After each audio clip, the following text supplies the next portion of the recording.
Pourquoi le chocolat ne fond pas dans l'espace? On dirait que la chaleur disparaît là-haut. Suis Lucas, le jeune passionné qui va nous éclairer. Mais alors, comment la température se comporte-t-elle dans le vide?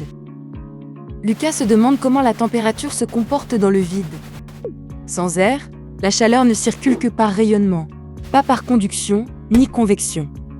Mais alors, comment le chocolat réagit-il sans convection ni conduction? Lucas croit que le chocolat fond dès qu'il touche 45 degrés Celsius, mais sans conduction, il ne chauffe jamais assez. Ainsi, il reste solide. Mais alors, comment l'absence d'eau influence la stabilité du chocolat dans l'espace? Lucas voit que le beurre de cacao rejette l'eau, donc sans eau, il ne cristallise pas et reste stable.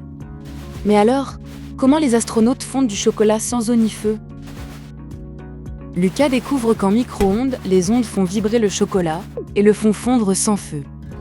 Mais alors, pourquoi certaines entreprises créent du chocolat qui reste stable à 38 degrés Celsius? Lucas comprend que, même si le chocolat fond à 45 degrés Celsius, dans le vide, il ne chauffe jamais assez pour dépasser les 38 degrés Celsius que certaines formules résistent. Ainsi, le chocolat ne fond pas dans l'espace. Mais alors, comment le rayonnement solaire influence-t-il le chocolat dans l'espace? Lucas se demande si le soleil peut vraiment chauffer le chocolat dans le vide.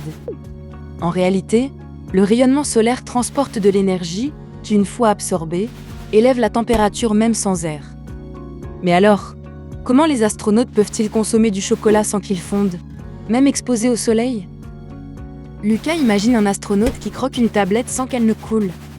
Grâce à des recettes stabilisées jusqu'à 40 degrés Celsius, le chocolat reste solide et se mange même sous le soleil spatial. Mais alors, quelle différence de points de fusion existe-t-il entre les différents types de chocolat? Lucas compare deux tablettes. Le noir qui supporte 55 degrés Celsius et le lait qui ne fond qu'à 45 degrés Celsius. Cette différence montre que tous les chocolats ne fondent pas pareil. Mais alors, pourquoi l'absence de conduction empêche le chocolat d'atteindre ces températures dans le vide? Lucas se demande comment le chocolat pourrait atteindre 45 degrés Celsius sans conduction.